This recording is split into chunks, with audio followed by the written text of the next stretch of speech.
बिस्मिल्लाहिर्रहमानिर्रहीम, अस्सलाम वालेकुम। नूरुल आपकी खिदमत में हाजिर है। साइफ़र का सफ़र ख़त्म हो गया है। वो जो ऐसे लहराया गया था ना 27 मार्च को, अब वो अपनी मौत आप मर रहा है। लेकिन साजिश अमेरिका में नहीं, पाकिस्तान में बैठ के की। और किसने की? वो दोनों किरदार, दोनों तीनों जितने भी किरदार हैं वो खुलकर सामने आ गए हैं आज की ऑडियो लीक में। और खान साहब के पास अब बचा क्या है सिवाय इसके कि वो फ़ौज को गद्दार कहें, एजेंसियों को चोरों का साथी कह रहे हैं, चीफ इलेक्शन कमिश्नर को घटिया इंसान डिक्लेयर कर रहे हैं, और उनके पास कुछ नहीं बचा। लेकिन अब उनकी ऑपोजिशन यानी मौजूदा हुकूमत पीडीएम के जो पार्टियां हैं वो अब इमरान खान साहब को गद्दार कह रही हैं और इमरान खान साहब के खिलाफ गद्दारी की मुकदमा या कार्रवाई करने का बयान दे रही हैं। तो ये सारी आज की बड़ी अहम चीज़ें थी, क्योंकि ऑडियोज़ का ज़माना है। आपको पता ना कि ऑडियो लीक्स आ रही हैं बहुत सारी, पहले 2 आ गई हैं और उसके बाद डार्क वेब से अनाउंसमेंट हो रही है कि अब ये फ्राइडे को रिलीज़ होनी है और उसमें कोई नेगोशिएशन नहीं होनी। और सबसे ख़तरनाक बात इसमें यह है कि वो ये जिसने भी हैकर जो है, जो अकाउंट है, वो ये कह रहे हैं साहब कि मैं पाकिस्तान की बेहतरी के लिए ऐसा कर रहा हूँ। तो वह एक तो वहाँ से आ रही थी, तो आज एक और ऑडियो लीक आ गई है जो इमरान खान साहब की है अपने प्रिंसिपल सेक्रेटरी आज़म खान साहब के साथ, और उसमें सारी कहानी खुल के सामने आ गई है साइफ़र की। और वो उसमें बता रहे हैं, अब तक आपने सारी सुन ली होगी, कि खान साहब कहते हैं कि लेट्स प्ले विद इट, इसके साथ खेलते हैं हम। और आज़म खान साहब कहते हैं कि जनाब वो बुला लें, एक मीटिंग बुला लें जिसमें शाह महमूद कुरैशी हों और सुहेल हों, और वहाँ पे जब वो पढ़कर सुनाएं साइफ़र, तो मैं उसके जब नोट्स लूँगा तो उसको जो भी मैनिपुलेशन होनी है अपनी मर्ज़ी से कर लेंगे उसको, और फिर उसको उसके साथ खेलेंगे। तो ये टोटल साजिश थी, और ये साजिश इमरान खान साहब ने और आज़म खान साहब ने बैठकर प्राइम मिनिस्टर हाउस में घड़ी।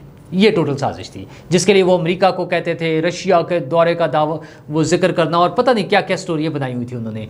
और फिर हकीकी आज़ादी और ख़ुद मुख्तारी और ग़ुलामी की जंजीरें तोड़ना, जो ड्रामेबाजी हो रही थी वो इस एक 1.5 मिनट की जो ऑडियो है उससे क्लियर हो गई है।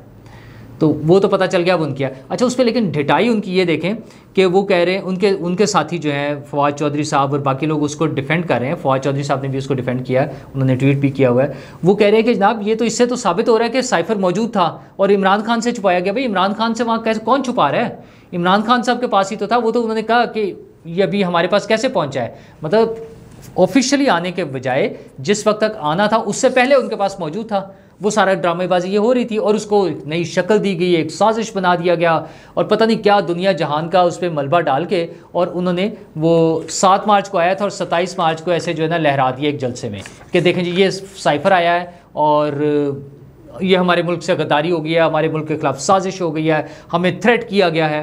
कुछ भी नहीं था उसमें। वो थ्रेट आज़म खान ने किया और वो इमरान खान साहब की मर्ज़ी के मुताबिक डिक्टेट हुआ है। ये इतनी सी सारी स्टोरी है।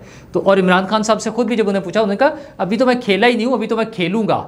मतलब ढिठाई और बेशर्माई का आलम यह है कि वो उसको बड़े फ़ख्र से बता रहे हैं। लेकिन ठीक है, वो उनका पॉलिटिकल स्टंट है, वो इसी के सर पे चल रहे हैं। झूठ की बुनियाद पर उन्होंने अपनी पूरी जो सियासत है उसकी इमारत खड़ी की थी। आपको याद है ना, 2013 के इलेक्शन के बाद वो जो उन्होंने 35 पंक्चर की एक स्टोरी शुरू की और जो ज़ोर शोर से खप मचाई उन्होंने वो उनके खिलाफ, नजम सेठी साहब के ख़िलाफ़, और बाद में जब अदालत में मौका आया उस पर बात करने का तो उनका मुझे क्या पता, मैंने तो वैसे ही एक सियासी बयान दे दिया था। तो इसी तरह ये साइफ़र भी अपनी सियासी मौत मरेगा और ये उसका सफ़र जो है अपने इख्तिताम की तरफ पहुंच रहा है।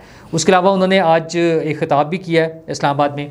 हाँ, इस साइफ़र पे ये जो ऑडियो आई है उनकी, वज़ीर दाखिला ने भी बयान दिया। उन्होंने कहा हम इसका फ्रांसिक कराएंगे और पता चलेगा। उन्होंने कहा इमरान खान से ज़्यादा एक्सपोज्ड और कौन हो सकता है, वो किसी को क्या एक्सपोज करेंगे, क्योंकि इमरान खान साहब ने कहा ना कि मैं एक्सपोज करूँगा इस पर, और उनका तो ख्वाहिश है कि साइफ़र को भी अब ओपन कर दें। और भाईजान साइफ़र तो आपके पास था, आप कर देते ओपन। और असल मसला तो वो उसकी मैनिपुलेशन है जो आज़म खान साहब ने और इमरान खान साहब ने मिल के बनाई है ना, उसके सर पे चल रहे हैं। पर खान साहब आज इस्लामाबाद में थे, जहाँ पे उनके पास चूँकि अब कुछ बचा नहीं है, तो फिर उन्होंने वही रोना धोना फ़ौज के ख़िलाफ़, एजेंसियों के ख़िलाफ़, प्रोपेगेंडा। और असल में प्रोपेगेंडा भी होता है। सियासी जमातें हमेशा, मैं बार बार कहता हूँ, सियासी जमातें हमेशा आपस में लड़ती झगड़ती हैं, ये रूटीन की बात है। लेकिन इमरान खान साहब जो हैं वो जो फ़ौज को क्या कहते हैं उसको पोलिटिसाइज़ करके और फ़ौज के बारे में जो नफ़रत पैदा करना चाह रहे हैं ना, वो उनका सबसे बड़ा प्रॉब्लम है। यही काम वो पहले कर चुके हैं लोगों के ख़िलाफ़। जिस तरह से उन्होंने जो तकरीरें करना, जो लोगों के जज्बात उभारना, और उसके नतीजे में जो वाक़यात हो चुके हैं, आपको याद होगा हम बार बार उस बात का जिक्र कर चुके हैं, मदीना मुनव्वरा में मस्जिद नबवी में जो वाक़या हुआ था, लोग मतलब उस मुक़द्दस जगह का एहतराम करने की बजाय इमरान खान साहब के प्रोपेगेंडे का शिकार लोगों ने जहाँ वहाँ जो हरकत की, उन्हें सज़ा भुगतनी पड़ी है उसकी, लेकिन वो पूरी दुनिया में हमारी भी तो बदनामी का बाइस है, और वो लोगों में वो नफ़रत पैदा करना जो माशरे में तफरीक बढ़ती जा रही है, खलीज बढ़ती जा रही है उनके इख्तलाफात की ना। अच्छा, दूसरे उसके बाद आपको याद होगा इस्लामाबाद में वो जो एक रेस्टोरेंट में वाक़या हुआ और उसमें एक शख्स के साथ बदतमीज़ी हुई, वो लड़ाई झगड़ा हो गया, सारा कुछ हुआ उसमें, मुस्तफ़ा नवाज़ खोकर साहब वाला वाक़या जो था।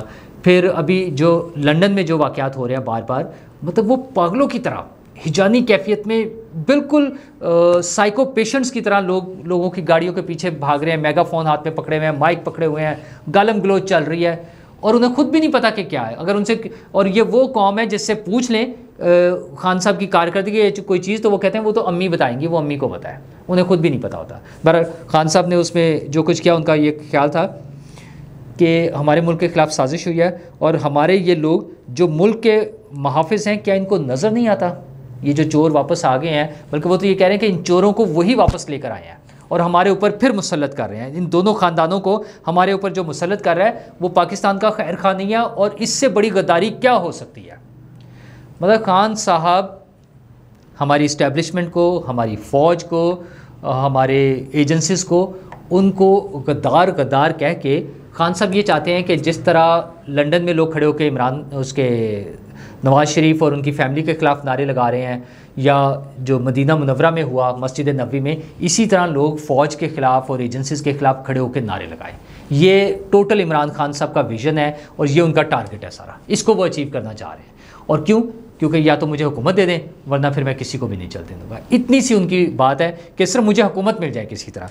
फिर उन्होंने उसी में मज़ीद फरमाया कि पाकिस्तानियों के पास पैसा तो बहुत है और हमारा सारा कर्जा भी उतर सकता है, लेकिन हमें उसके लिए एक कौम बनना होगा, और कौम तो फैसला कर बैठी थी, लेकिन एजेंसीज खड़ी हो गई हैं चोरों के साथ। अब आप बंदा पूछे कि यार कौन सी एजेंसीज खड़ी हैं उनके साथ? सिर्फ इसलिए कि इमरान खान साहब को एक्स्ट्रा फेवर नहीं दी जा रही। वो जो उन्होंने तरले मिनते किए हैं ना, प्रेसिडेंसी में भी जाके आर्मी चीफ से मिलते हुए जो उन्होंने तरले मिनते किए कि किसी तरह इस हुकूमत की हिमायत ख़त्म करवा दें बाकी पॉलिटिकल पार्टी से और मुझे वापस ले आएँ, वो पूरा नहीं हो रहा। सिर्फ इतनी सी बात है टोटल इनकी। और फिर वो कह रहे हैं कि सोशल मीडिया के लोगों को उठाया जा रहा है, हम टैक्स देते हैं और एक तनख्वाह लेने वाला बंदा जो मेरे टैक्स के पैसों से तनख्वाह लेता है वो मुझे धमकियां दे रहा है। और यार खान साहब आपको कौन धमकियां दे रहा है? क्या कोई आपको FBR का चेयरमैन धमकियां दे रहा है?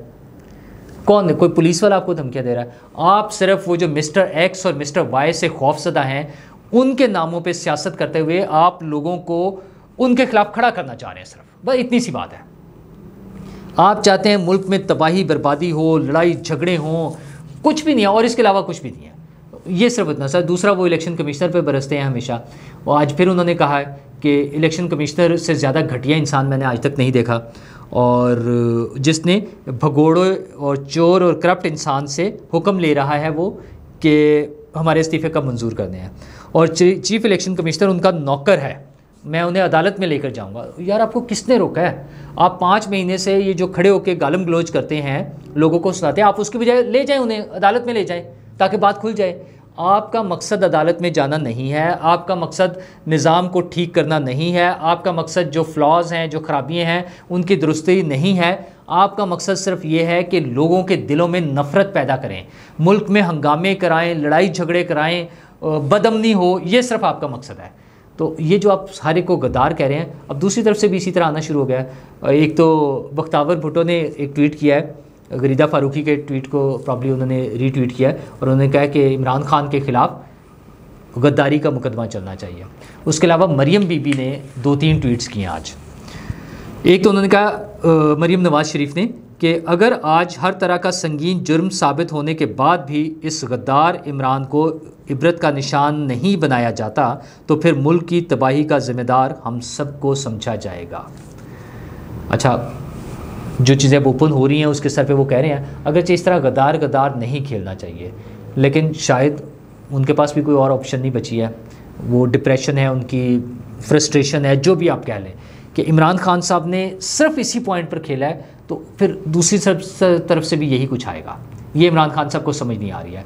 एक और उनका ट्वीट है, वो थोड़ा सा ख़तरनाक भी है, मरीम नवाज़ साहिबा का, जिसमें उन्होंने कहा कि तकलीफ दे बात ये नहीं कि एक गैर मुल्की तरबियत याफ्ता फ़ॉरेन फंडेड फितने ने पाकिस्तान की तकदीर से खेला।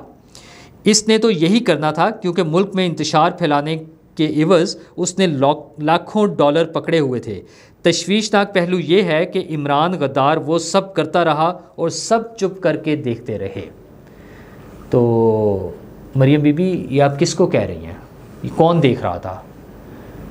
आप लोग अपना डिसीजन करें, बैठकर फैसला करें पार्टी में कि आपने किस पर इल्ज़ाम लगाना है और आपकी हुकूमत है। वैसे तो शहबाज शरीफ साहब ने कल जो तकरीर की पहली दफ़ा उन्होंने वज़ीर आज़म वाले टोन में लिया, एक जो है ना अथॉरिटेटिव मोड में आए हैं वो। तो आपकी हुकूमत है, अगर आपको किसी पर भी शक है कि उसने अपने फ़राइज़ से कोताही बरती है, अगर आपको किसी पर भी शक है कि किसी ने गलत काम किया है, अगर आपको किसी पर भी शक है कि उसने गलत लोगों का, मुल्क दुश्मनी करने वालों का साथ दिया है, तो फिर ये ट्वीट करने की बजाय, जलसों में तकरीरें करने की बजाय, आपकी हुकूमत है उसमें जाएं, अपना कोर्ट में जाएं या जो भी इदारे हैं हुकूमत के मातहत, उनके ज़रिए उनके खिलाफ कानूनी कार्रवाई करें और उनको सज़ा दिलवाएं। लेकिन अवाम के लिए सिर्फ इतना सा काम कर दें, पेट्रोल सस्ता करवा दें, बिजली की कीमतें कम करवा दें। ये अब आ रही है ना, फर्स्ट आ रही है 2 दिन बाद, तो पेट्रोल की कीमतें वैसे तो सुनने में आ रहा है कि 9 रुपये से लेकर 15 रुपये तक कम हो सकती हैं, क्योंकि आलमी मार्केट में काफ़ी गिर गया है उसकी पेट्रोल की कीमत। तो खुदारा अब तो वो मिफ्ता साहब भी चले गए जिस पर आप सारा मलबा पूरी हुकूमत जो है उस पर डाल देती थी। तो लोगों को रिलीफ देने की तरफ आएँ। पेट्रोल और बिजली की कीमतें, बिजली के बिल लोगों की पहुँच से बाहर होते जा रहे हैं। बिजली की कीमतें और पेट्रोल की कीमतें कम करें और सैलाब ज़दगान के लिए काम करें। वो हमारे ही भाई हैं, हमारे ही लोग हैं, पाकिस्तान के लोग हैं। 3.5 करोड़ लोग सड़कों पर हैं, बेसहारा हो गए हैं। उनके लिए काम करें ताकि उन्हें भी कोई सुख का सांस मिले। शुक्रिया।